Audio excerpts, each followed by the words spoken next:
dobrodošli nazaj v oddaji Ta teden z Juretom Godlerjem. Dame in gospodje, z nami je ena in edina Ula Furlan. Dobrodošla. Dober večer. Hvala, da si se odzvala našemu vabilu. Z veseljem. Res je, da smo te mogli povabiti kolikrat? 6-krat, 7-krat, 8-krat? Kako lažeš? Seveda hecam, v prvo si šla. V bistvu si nas prosila za ta intervju. Hecam se. Ula, začnem pri samem začetku. Kot otrok si želela postati blagajničarka, baletka ali pa arheologinja. Veliko skupnih imenovalcev, ne? Veliko skupnih imenovalcev, a ti kaj žal, da si zašla v medijske vode? Ne, se mi zdi, da bi se v računovodskih vodah še hitreje izgubila. Zgodba od teh fascinacije s številkami je prišla predvsem zato, ker je mami takrat delala v študentskem domu, organizirala je dogodke in ob vikendih je imela svojo blagajno, ki je stiskala, elektronsko blagajno, ki je stiskala račun. Aha. In potem je ob nedeljah prišla ta blagajna domov. Jaz sem bila stara 5 let in jaz sem zaračunala vse zamudnine, knjižnic in tako naprej vsem svojim plišastim igračam. Tako da ta računovodska varianta je bila luštna, ampak da bi se pa do zdaj izgubila v svetu zakonov, aneksov, fursov in drugih nalog, boljš da ne. Arheologinja, rada bi prepotovala svet, zagotovo bi šla še kaj raziskovati. Se mi zdi, da je tudi to zelo zahteven poklic sicer. Baletki enako profesionalno, kar kratek čas, če si v dobri kondiciji služi telo, se pravi, to tudi ene druge vrste dril in izziv. Medijski svet pa žubori in pripoveduje, se mi zdi, iz vseh koncev, tako da je mogoče zame, ki sem bolj dinamične narave, še najboljša izbira. A to pomeni, da znaš dobro z denarjem, pa se znaš dobro gibati in znaš dobro izbrskati kaj, kar je treba? Izbrskati zagotovo. Gibati se mi zdi, da dobro nekako lovim korak po tem življenju in ustvarjam nekako svoje pripovedi. Ne vem pa, kako mi gre s financami. Se mi zdi, da sem bolj človek impulza. Znam sicer kaj prihraniti, znam se bolj racionalno odločati, ampak me pa hitro odpelje lahko trenutni navdih. Tako da jaz kakšnega sklada mogoče ne bi si priporočila organizirati ali pa voditi. Kako bi opisala slovensko medijsko krajino, v kateri deluješ? Razgibana je. Se mi zdi pa, da nas verjetno hitro uokviri to, da smo po površini in količini majhni in nas potem to od nekih velikih zvezd in velikih pripovedi o teh superstar zgodbah približa bližje drug drugemu in se mi zdi, da smo na nekih bolj lokalnih ravnah mogoče bolj povezani, hitreje prepoznavni, mogoče rabiš eno resničnostno oddajo, pa si hitro že na naslovnici, se pravi, slava te prime hitro okrog gležnjo, te pa zna potem tudi dosti intenzivno pozabiti in spustiti, ko ti ne služiš več. Se mi zdi, da smo mogoče tukaj v slovenskem prostoru ljudje tisti oziroma obrazi tisti, ki hranimo medije, kolikor nas mediji potrebujejo. Potem pa, ko se zgodi druga zgodba in novo prizorišče. Se ti zdi kdaj, oziroma dobiš kdaj občutek, da je pri nas vse provizorično? Od televizije do železnice, do zdravstva. Da smo nekako država iz kartona, ki jo lahko odpihne. Ne vem, če bi temu rekla, da smo tako nestabilni oziroma da nimamo hrbtenice, da nimamo temeljev, da nimamo nekih čvrstih zidov. Kakšen je zagotovo iz kartona, se mi zdi, da druge vode, ki jih ne poznam tako globoko, težko se mešam, težko jih komentiram.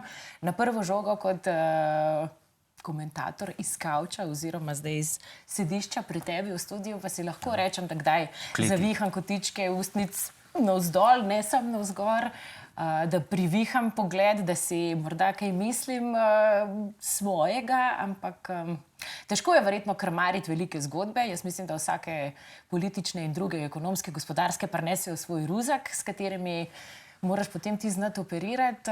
Ne bi rekla, da smo čist provizori, si pa kdaj malo pogledamo skozi prste oziroma mislimo, da bo šlo lažje, kot se potem v resnici pokaže. Dobro. Kaj so bili tisti tvoji prvi koraki proti medijskem svetu? Najprej si delala v eni agenciji, oglaševalski, potem v kinoteki. Tako je. Kako bi opisala to svojo strmo pot do priljubljenega lika medijske ustvarjalke, če se smem? Lahko se tako izražiš. kako se spomnim svojih začetkov oziroma svoje poti, je bilo Zgodaj tako. si se odselila od doma. namreč. Zgodaj sem se odselila od doma. Se mi pa zdi, da me je ta vloga moderatorke oziroma voditeljice, povezovalke srečala prej, ker pač družinski gen preskoči oziroma vsaj pripovedno. In takrat v osnovni šoli, ko smo imeli podelitve bralnih značk in tako naprej, jaz nisem bila recimo najbolj samozavesten ali pa javnosti in očesa javnosti in aplavza iščoč otrok, sem bila bolj sramežljive narave, se vidiš, ne, arheologinja pa tako. Arheologinja si takrat ni želela biti pod svojem žarometu in so me mogoče kakšne učiteljice ali pa ob zaključku valete in maturantskih plesov in tako angažirale, da sem jaz tista, ki pa zagotovo zna stopiti na oder, ki bo znala to odpeljati, odvoditi in tako naprej.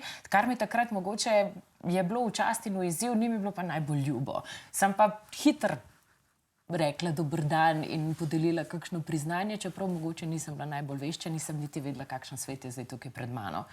Potem pa sem pri 16 začela voditi študentsko ulico, ki je bila oddaja za študente in mladež na RTV Sloveniji. In od takrat dalje sem nekako v stiku s kamero in s temi prizorišči. Ne boš verjela, tukaj imamo posnetek iz tvoje prve oddaje na RTV Slovenija. Hecam se, a ne bilo moj noro? bog. A ne bilo noro, če bi to imel? Super bi bilo, majčken sem se urosila, ampak bi z veseljem pogledala nazaj. Vse to, veš, ne vem, se mi zdi prijazen ta pogled v zgodovino, kjer se srečaš z enim odtenkom samega sebe, ki je nekoč bil in mu lahko rečeš hvala ti, da sva skupaj prišla do sem. Jaz, ko gledam svoje posnetke za nazaj, bi se tako zbrcal. Ne bi, zakaj? Ker so bile stvari, ki jih danes vem, pa jih takrat nisem. Sigurno. Res. In prav s takšno željo bi se, zadavil bi se celo. Kaj ti je žal? Vsega. Bil bi bolj preudaren, kot sem bil, sem pa zelo bil zdivjan. Ampak to ni k sreči intervju z menoj, to je intervju s teboj. Dejva nadaljevati z tem, kakšen odnos imaš do oznake vplivnica oziroma vplivneži, kaj ti tudi sama se udejstvuješ na tem področju. To je eno področje, ki ima danes relativno negativno konotacijo. Ima negativno konotacijo, bi pa rekla, da smo mi, ki smo del medijskega sveta, mogoče še preden so se družbena omrežja začela, to je bilo 2007-2008, ko so zavihrali Facebooki, ampak takrat se mi zdi, da niso imeli še sploh te. V ciljni ravnini še ni bilo izpisano, da bi se morali z vplivnostjo takrat ukvarjati. Ta se je zgodila z leti kasneje. Ampak mi kot medijski ustvarjalci smo bili skozi pod nekim drobnogledom, bi rekla, že prej. In potem z vzpostavitvijo družbenih omrežij je to postal samo nek podaljšek naših osebnosti. Jaz nisem načrtno se spustila v digitalni svet in grajenje svoje osebnosti, da bi za voljo trgovanja in prodajanja in oglaševanja potem bivala tudi na digitalijah, ampak se je to nekako zgodilo samo po sebi. Podaljšalo se je moje ustvarjanje tudi na tem nekako prizorišču. Sem pa odvedno bila vpletena oziroma vpeta v oglaševalski svet, kot si rekel, s prvo službo na oglaševalski agenciji, ki mi je odprla vrata v neko to odraslo bivanje in dala kakšen cekin za plačevanje najemnine. Do tega, da sem snemala reklame že dost mlada. Moja prva reklama je bila za Aero barvice, ko sem bila stara 7. Potem smo jih pa zelo nekako, tako kot se je včasih delalo, old school, ustvarjali od, ne vem, mislim, da sem stala 14 let, ko sem imela prve take bolj francoske produkcije, ki so prišle v Slovenijo, ki je čudovita za snemati, ki ima dobro delovno silo, ki ima fantastične lokacije. Kaj ste snemali za croissant? Snemali smo za neko Wattwiller vodo, ki se je zlila skoraj da ne iz slovenskih Alp v francoske flaške, ampak ne, to so bili takrat castingi, režiserji in reklamne produkcije, ki se mi zdi, da zdaj so enake. Mi smo enako kot vplivneži in vplivnice nekako izbrani na nekem specifičnem castingu, da lahko to in to vsebino ali pa ta in ta produkt predstavimo, osvetlimo in tako naprej. Se pravi, se mi zdi, da gre za podoben mehanizem pač na drugem omrežju, ki funkcionira hitreje, ki mogoče bolj efektivno unovči ta vložen cekin. In jaz pozorno zbiraš, zakaj delaš? Vedno bolj. Se mi zdi, da je treba preudarno se odločiti, kaj boš povabil v svoje življenje, tako kot odnose, kot ljudi, tako tudi produkte, za katerimi lahko stojiš. Jaz se mi zdi, da sem zdaj v nekem času malo si vzela trenutek zase, da predahnem, da se omrežje ščisti in da pravzaprav v nekem dialogu s sabo in z generacijo, ki mi sledi, lahko podajam sporočila, ki se mi zdijo bistvena, pomembna ali pa napotke, ki res lahko mogoče za trenutek skorigirajo ali pa bolj lagodno naredijo bivanje. Ne bi pa danes imela teh mokrih robčkov, jutri tega seruma, pojutrišnjem tega balzama, ker se mi zdi, da se potem zgubimo v teh vsebinah in nihče od njih nima nič. Bi naredila kampanjo za reklamo za našo oddajo, mogoče influencersko. Da Jure Godler je super. Ja. Lahko? Ja. Najlepša hvala. Bom, delimo na omrežjih. Očitno ne zbiraš toliko. No, ampak Jure Godler je res super. Mislim, jaz ne vem, jaz imam eno tako... Ne samo medijsko, ampak osebnostno navezanost nate, ker se mi zdi, da tudi, ko sem bila kolega v tej hiši, v kateri ti že dolga leta ustvarjaš in še dolgo plodno upam, da boš. Lepo je bilo s tabo loviti tako medijski korak, vem, da sva eno oddajo vodila skupaj, ki nam je šla super. Pravzaprav pa v tvojih hudomušnostih in iskrivostih zelo uživam, tako da ne bi lagala in ne bi bilo... Zelo prijazno od tebe, preveč prijazno. Zdaj moram preskočiti vsa ta grda vprašanja, ker ti ne morem zdaj tega narediti. Kaj? Ajde, da vidim. Nominirana si bila za Viktorja za obetavno medijsko osebnost. In dobil ga je Klemen Slakonja. Ja, pa jaz tudi. Čestitam. Hvala lepa. Ne rabiš, ker od takrat je šlo sem še dol. Pa žarometov imaš tudi kar nekaj? Ja, žaromet. Tudi taga, ki se lučka vklopi in sveti. In še zdaj ni baterije zmanjkala. Pa ga zelo veliko svetim po noč.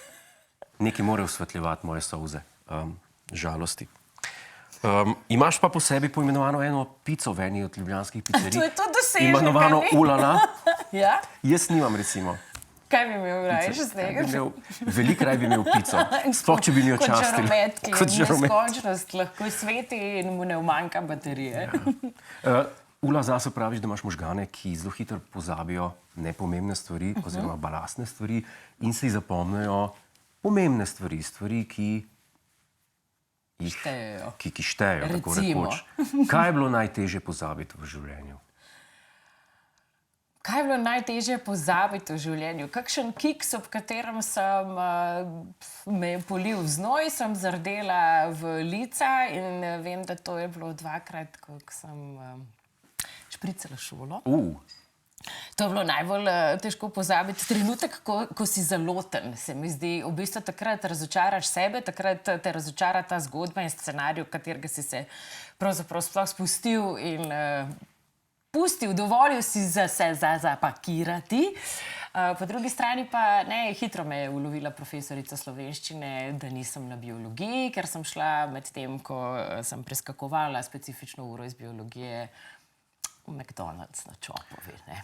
To je bil takrat edini McDonald's. Ja, pa pejte tudi kam drugam špricati, če že, ne zdaj na glavno ulico, ki je par metrov stran od šole, kjer zagotovo gospa profesor mogoče skoči v namo in si reče,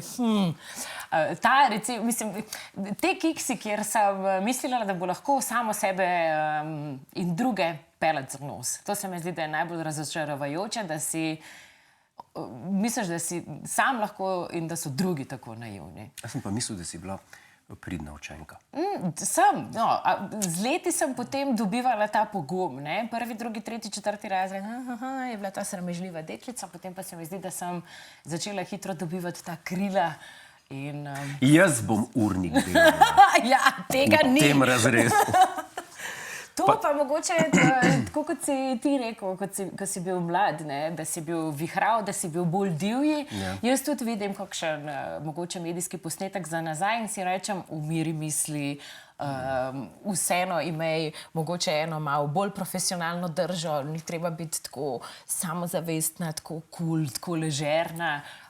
Kamera dobro lovi pristnost in se mi zdi, da potem pod povečevalno steklo, da mogoče še kaj, česar ne bi bilo treba. Pa si kot posledica tega danes človek rutine, ali si še vedno? Vedno bolj.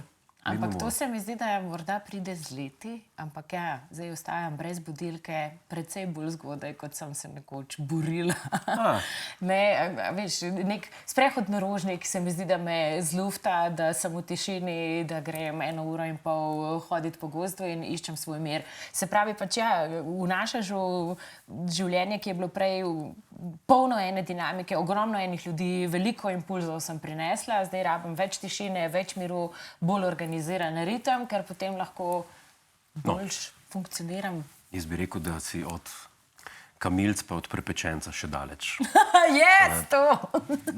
Brez bojazni. Kaj pa tvoja največja neizpolnjena želja? Kaj imaš v predalu? Kakšen scenarij, ki bi ga rada videla uresničenega na velikem platnu? Kakšen projekt, ki se ti kuha po glavi že mnogo let?